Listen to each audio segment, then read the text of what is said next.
नमस्कार, स्वागत आपका हरियाणा न्यूज 24 पर। मैं हूं प्रिंस लाम। अहिरवाल में बड़ा सियासी झटका देते हुए राविंदरजीत सिंह के धुर विरोधी की भाजपा में एंट्री हो चुकी, जिसके बाद से लगातार रणधीर सिंह कापड़ीवास राविंदरजीत सिंह के धुर विरोधी तो बने हुए हैं, साथ ही पिछले करीब 4.5 वर्ष से लगातार राविंदरजीत सिंह की खिलाफत करते हुए देखे जाते हैं। उनके खिलाफ जहर उगलते हुए, खरी खोटी सुनाते हुए अक्सर देखे जाते हैं। लेकिन कहीं ना कहीं ये जो दूरियां हैं, ये जो खटास है राविंदरजीत सिंह और रणधीर कापड़ीवास के बीच, कम होने का नाम नहीं ले रही है। और इसी का फायदा उठाते हुए मुख्यमंत्री मनोहर लाल खट्टर और प्रदेश अध्यक्ष नायब सिंह सैनी ने निष्कासित किए हुए नेता को भाजपा में दोबारा एंट्री दिलवाकर यह स्पष्ट कर दिया है कि अहिरवाल के नेता राविंदरजीत सिंह की प्रेशर पॉलिटिक्स अब भाजपा किसी भी सूरत में बर्दाश्त नहीं करने वाली, यानी कि राविंदरजीत सिंह का प्रेशर भाजपा किसी भी सूरत में नहीं मानने वाली है। जहां एक तरफ भाजपा ने पूरा जो है अभियान राविंदरजीत सिंह के खिलाफ छेड़ दिया है। अगर बात की जाए नेताओं की, तो इन नेताओं की सूची में सबसे पहला नाम जो नए भाजपा में शामिल हुए, रणधीर सिंह कापड़ीवास। इसके अलावा अगर बात की जाए तो रेवाड़ी से ही दूसरे नेता डॉक्टर अरविंद यादव, जिनको दूसरी बार सत्ता में आते ही मुख्यमंत्री मनोहर लाल खट्टर ने सबसे पहले हरको बैंक का चेयरमैन बनाया, तो उसके बाद अब वर्तमान में वो पर्यटन विभाग के चेयरमैन बना रखे हैं, यानी कि मुख्यमंत्री मनोहर लाल खट्टर के बेहद करीबी हैं। तो एक तरीके से यह कहा जा सकता है कि वो भी राविंदरजीत सिंह के धुर विरोधी हैं। तो ऐसे में रणधीर सिंह कापड़ीवास दूसरे नेता के तौर पर देखा जाए तो डॉक्टर अरविंद शर्मा तीसरे नेता के रूप में देखा जाए तो राविंदरजीत सिंह से भी बड़ा पद रखने वाले, केंद्र की सरकार में उनसे बड़ा ओहदा रखने वाले भूपेंद्र यादव, चौथे अगर नेता के रूप में बात की जाए तो डॉक्टर सुधा यादव, पांचवें अगर नेता के रूप में बात की जाए तो जवाहर यादव, जो मुख्यमंत्री के ओएसडी रह चुके हैं और रिजाइन करके अब सक्रिय राजनीति में लगे हुए हैं। इसके अलावा अगर बात की जाए तो पूर्व मंत्री राव नरबीर सिंह, इसके अलावा अगर बात की जाए तो नंगल चौधरी विधायक अभय सिंह यादव, तमाम ऐसे नेता हैं जिनको भाजपा ने अपने मोहरों के रूप में शतरंजी बिसात बिछाते हुए राविंदरजीत सिंह के खिलाफ चाले चलने में प्रयोग किया जा रहा। अब ऐसे में रेवाड़ी से राविंदरजीत सिंह के धुर विरोधी रणधीर कापड़ीवास की भी भाजपा में फिर से एंट्री, जिनको राविंदरजीत सिंह के द्वारा ही भाजपा से निष्कासित करवाया गया था भाजपा प्रत्याशी के खिलाफ चुनाव लड़ने के चलते, तो अपने आप में एक बड़ा सियासी झटका होने वाली है। तो वही बात की जाए रणधीर सिंह कापड़ीवास की, तो यह देखा भी गया है कि पिछले 4.5 वर्ष में जहां उन्होंने खुलकर राविंदरजीत सिंह का विरोध किया, जहां उन्होंने खुलकर राविंदरजीत सिंह की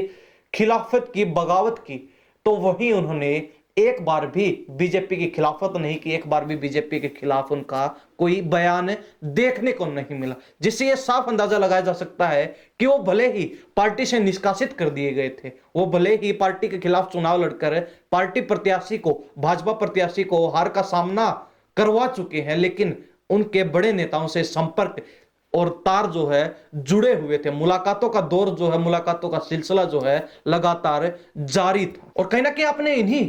संपर्क के चलते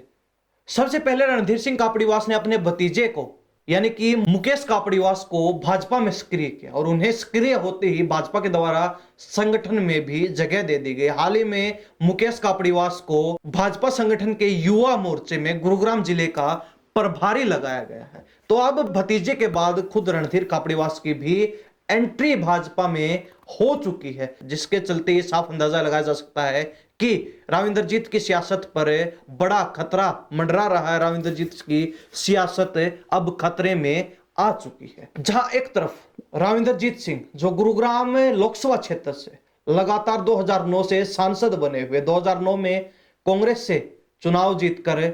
सांसद चुने गए, तो फिर लगातार 2014 और 2019 में भाजपा की तरफ से टिकट पर चुनाव लड़कर उन्होंने जीत हासिल की। तो दूसरी तरफ है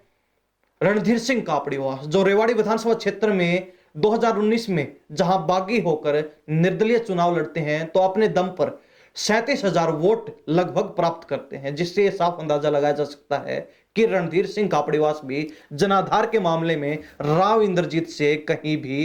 कम नहीं है। राविंदरजीत सिंह को जहां लगातार भाजपा के द्वारा नजरअंदाज किया जा रहा है, किनारे लगाया जा रहा है, जिसका साफ अनुमान यहां से लगाया जा सकता है कि भी पीछे जब 5 राज्यों के चुनाव थे तो राविंद्रजीत सिंह को भाजपा की तरफ से कोई जिम्मेवारी नहीं मिली, ना ही उन्हें स्टार प्रचारक के रूप में प्रयोग किया गया, इस्तेमाल किया गया। कहीं पर उन्हें उनकी स्टार प्रचारक के तौर पर जिम्मेवारी नहीं लगी। इसके अलावा अगर बात की जाए हाल ही में हुए संगठन विस्तार के चलते, संगठन में बदलाव के चलते, जब उन्होंने अपने समर्थकों के नाम संगठन में शामिल करने के लिए आगे भेजे तो उनके तमाम जो समर्थकों को संगठन से बाहर का रास्ता दिखा दिया गया, यानी कि उनके समर्थकों को संगठन में जगह नहीं मिली। इसके मुकाबले अगर देखा जाए तो डॉक्टर सुधा यादव, भूपेंद्र यादव जो विरोधी खेमा है, उनके ज्यादातर समर्थकों की, ज्यादातर नेताओं की लॉटरी लग गई, यानी कि उनको राविंद्रजीत के विरोध में संगठन में जगह मिल गई। और अब एक बार फिर राविंद्रजीत सिंह को नजरअंदाज करते हुए जहां भाजपा ने उनके ध्रुव विरोधी की दोबारा एंट्री करवा दी है, तो उससे यह साफ अंदाजा लगाया जा सकता है कि अब भाजपा किसी भी सूरत में राविंद्रजीत सिंह के दबदबे को नहीं झेलने वाली है, राविंद्रजीत सिंह के राजनीतिक दबाव को नहीं झेलने वाली है। यानी कि 2019 में जिस प्रकार राविंद्रजीत सिंह ने भाजपा पर टिकट वितरण के दौरान दबाव बनाया था, अब वो दबाव 2024 में मुख्यमंत्री मनोहर लाल खट्टर किसी भी सूरत में बर्दाश्त नहीं करने वाले हैं, क्योंकि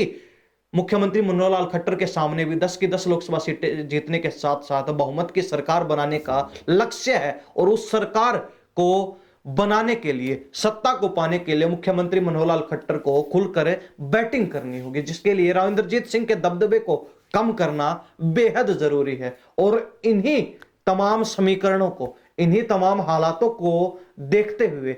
इन्हीं तमाम राजनीतिक नाजुकताओं को भांपते हुए अहिरवाल में मुख्यमंत्री मनोहर लाल खट्टर ने राविंद्रजीत सिंह के विरोधी खेमे को काफी एक्टिव कर दिया है। यानी कि पूरे अहिरवाल क्षेत्र में राविंद्रजीत सिंह की फुल प्रूफ जो है मोर्चेबंदी कर दी गई है।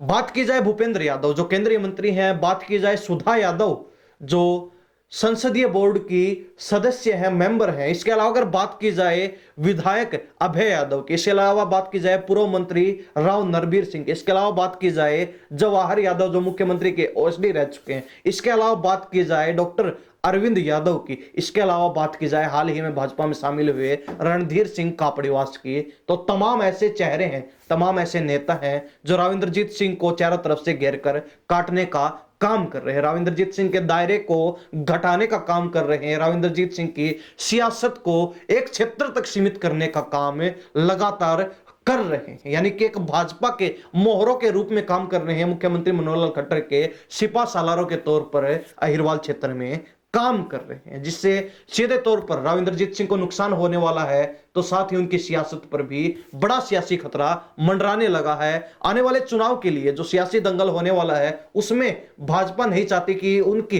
टिकट वितरण में, उनकी राजनीतिक और चुनावी संघर्ष में कोई खलल हो, कोई बाधा आए, जिसके चलते पूरा जो प्लान, पूरी पटकथा पहले ही लिखी जा चुकी है। और आपको चलते चलते ये भी बताते चले कि रणधीर सिंह कापड़ीवास की जो एंट्री की पटकथा है वो भी काफी पहले लिखी जा चुकी है। यानी कि प्रदेश अध्यक्ष जब नायब सिंह सैनी बने और पहली बार वो रेवाड़ी दौरे पर पहुंचे, तो जब वो रणधीर सिंह कापड़ीवास के घर पहुंचे थे, तो ठीक उसी समय जो है